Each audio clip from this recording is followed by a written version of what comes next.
बिस्मिल्लाहिर्रहमानिर्रहीम अस्सलाम वालेकुम। कैसे हैं आप सब लोग। उम्मीद करती हूँ कि मेरे तमाम बहन भाई खैरियत से होंगे। अल्लाह का शुक्र है हम भी खैरियत से ही हैं। आज मेरा दिन बहुत मसरूफ़ रहा है और मसरूफियत मेरी ये थी कि आज मेरा ऑर्डर मैंने आज कंप्लीट करना था। अल्लाह का शुक्र है अल्हम्दुलिल्लाह मेरा ऑर्डर कंप्लीट हो चुका था। और आज मैंने सोचा चले आज आपके साथ ना मीठा पराठा यानी कि चीनी वाला पराठा शेयर करूं और जो आसानी से बन जाता है। अक्सर माएँ छोटे बच्चों को बना कर देती हैं और बच्चे बहुत खुशी से खाना पसंद करते हैं। अक्सर तो मैं अपने बच्चों को लंच में भी ना चीनी वाला पराठा रख के दे देती हूँ और क्या कहते हैं छोटे बच्चे हैं ज़्यादा लाइक करते हैं। अब मुझे नहीं पता कि बड़े बड़े भी पसंद करते हैं कि नहीं। हमारे यहाँ तो बहुत शौक़ से खाया जाता है।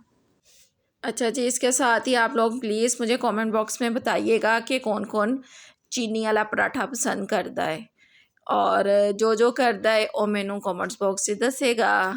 अच्छा जी, मैनू पंजाबी भी बड़ी सोहनी बोलनी आती है लेकिन की करा कि मेरी विचों पंजाबी थोड़ी टुट फुट जाती है। कोशिश तो बड़ी की है कि पंजाबी मैं ज़रा सोहनी जी बोलिया करा तो तकरीबन मैनू पंजाबी काफ़ी हद तक आ भी गई है। ए वेखो किड्डे सोहने पराठे तैयार हो चुके ने ते नाल ही साडा पक्खा घूमी घूमी जाता पिया और एसी हो गए ने बंद। तो असी क्या है कि चलो जी थोड़ी जी कमरे की भी वीडियो विखाई जाए और बच्चों भी विखाया जाए। ए देखो जरा किड्डी शराफत नाल बैठे ने सकून नाल। ए देखो ए कुड़ी तुसी वेखी होनी ना शॉर्ट्स ते दिखाना इधर मुँह करें ज़रा। हाँ ये देखिए ज़रा, या आपने देखा होगा इसके शॉर्ट्स और ये देखें इसको मिल गया आज होमवर्क ज़्यादा और ये हो गई हैं थोड़ी सी परेशान। खैर पढ़ना तो है, असी तो पढ़ना नहीं है। साड़ा तो काम है कि चीज़ां लिया दो, कापी लिया दो, पेंसिल लिया दो, ए लिया दो, ओ लिया दो। तो पढ़ना तो इन्हों ने, असी तो पढ़ चुके हैं।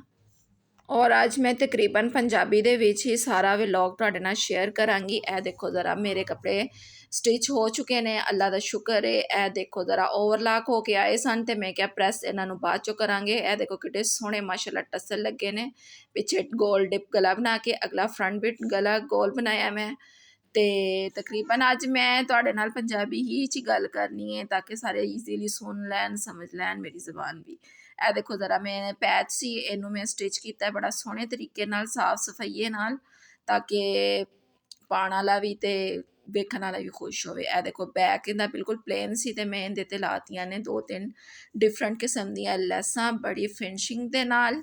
हुण इन्हां दा मैं इनर भी लाया सी, इनर ला के इन्हां नूं नाल ही मैं स्टिच कर छड़िया सी।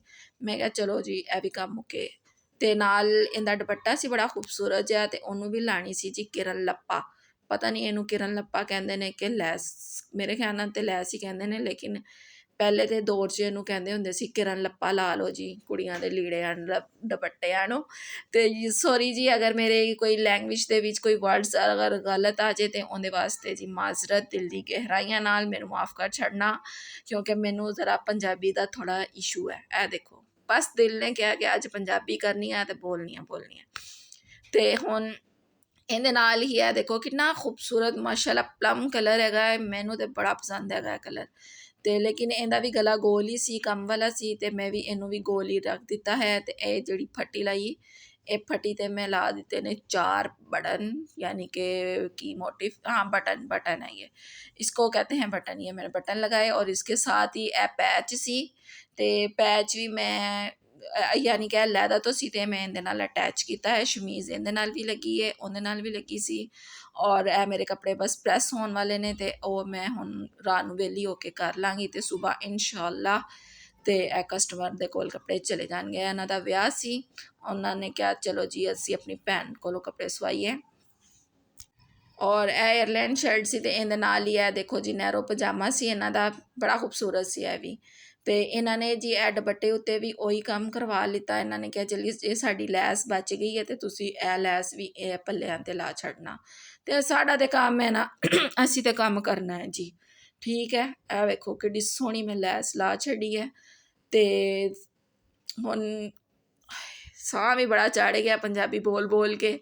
तो लेकिन अज मैं पंजाबी ही रखनी है ताकि मैनू पता चले कि मैं पंजाबी च भी मेरा कोई टैलेंट है कि बस एवें ही है। ए देखो कितना खूबसूरत है शरारा मैं सीता है और ਇਹ ਸ਼ਰਾਰਾ ਮੈਂ ਤੁਹਾਨੂੰ ਦਿਖਾਉਂਦੀ ਹਾਂ ਕਿੰਨਾ ਪਿਆਰਾ ਮਜ਼ੇਦਾਰ, ਮੈਨੂੰ ਤਾਂ ਬਹੁਤ ਸੋਹਣਾ ਲੱਗਾ। ਮੇਰਾ ਦਿਲ ਚਾਹੁੰਦਾ ਮੈਂ ਇਹੋ ਜਿਹਾ ਕੱਪੜਾ ਲਿਆ ਕੇ ਨਾ ਇਹਦੀ ਮੈਂ ਮੈਕਸੀ ਸਵਾਵਾਂ। ਔਰ ਦੇਖੋ ਜ਼ਰਾ, ਮੈਂ ਕਹਿੰਦੀ ਹਾਂ ਕਿ ਪਾਉਣ ਵਾਲਾ ਵੀ ਖੂਬਸੂਰਤ ਅਤੇ ਬਣਾਉਣ ਵਾਲਾ ਵੀ ਖੂਬਸੂਰਤ, ਅਤੇ ਬਸ ਖੂਬਸੂਰਤੀ ਇਸ ਕੱਪੜੇ 'ਚ। ਦੇਖੋ ਜੀ ਗਲੇ ਨੇ ਵੀ ਹੁਣ ਮੇਰਾ ਸਾਥ ਦੇਣਾ ਛੱਡ ਦਿੱਤਾ ਹੈ। ਉਹਨੇ ਕਹਿ ਦਿੱਤਾ ਹੈ ਕਿ ਹੁਣ ਤੁਸੀਂ ਬਾਜੀ ਬੜੀ ਪੰਜਾਬੀ ਬੋਲ ਚੁੱਕੇ ਹੋ ਅਤੇ ਲਿਹਾਜ਼ਾ ਜ਼ਰਾ ਥੋੜ੍ਹਾ ਜ਼ੋਰ ਲਾਵੋ। ਇਹ ਦੇਖੋ ਜ਼ਰਾ, ਇਹ ਮੈਂ ਇਹ ਤੁਹਾਨੂੰ ਦਿਖਾ ਰਹੀ ਹਾਂ। ਇਹ ਬਾਰਡਰ ਦੇਖੋ ਕਿੰਨਾ ਖੂਬਸੂਰਤ, ਔਰ ਮੈਂ ਵੀ ਇਹਨੂੰ ਬੜਾ ਕਮਾਲ ਦਿਖਾਇਆ ਫਿਨਿਸ਼ਿੰਗ ਦੇ ਨਾਲ। ਇਹ ਇਹਦਾ ਇਨਰ ਸੀ। ਇਹ ਦੇਖੋ ਜ਼ਰਾ, ਇਹ ਜਿਹੜਾ ਕੰਮ ਹੈ ਨਾ, ਇਹ ਇਹਨੂੰ ਕਹਿੰਦੇ ਨੇ कैन कैन। ठीक है, ये कैन कैन लगाने से ज़रा फ्लफ़ी फ्लफ़ी सा बनता है, और ये जब हम पहनेंगे तो ये लगेगा नीचे से फूला फूला सा। और मैं कहनी हाँ ਜਿਹੜੀ ਕੁੜੀਆਂ ਸੋਹਣੀਆਂ ਪਤਲੋ ਪਤੰਗ ਹੁੰਦੀਆਂ ਉਹਨਾਂ ਨੂੰ ਇਹ ਸੂਟ ਕਰਦਾ ਹੈ। ਅਤੇ ਚਲੋ ਖੈਰ ਕੋਈ ਗੱਲ ਨਹੀਂ, ਮੋਟਾ ਬੰਦਾ ਵੀ ਪਾ ਸਕਦੇ ਨੇ, ਆਪਣਾ ਸ਼ੌਕ ਤੇ ਨਾ ਮਾਰ ਸਕਦੇ। ਇਹ ਹੁਣ ਜੀ ਸਾਡਾ ਦੁਪੱਟਾ ਹੈ। ਦੁਪੱਟੇ 'ਤੇ ਵੀ ਮੈਂ ਲੈਸ ਲਾਈ ਹੈ ਬਈ, ਉਹਨਾਂ ਦੀ ਡਿਮਾਂਡ ਸੀ, ਉਹਨਾਂ ਨੂੰ ਸੋਹਣਾ ਲੱਗਦਾ ਸੀ।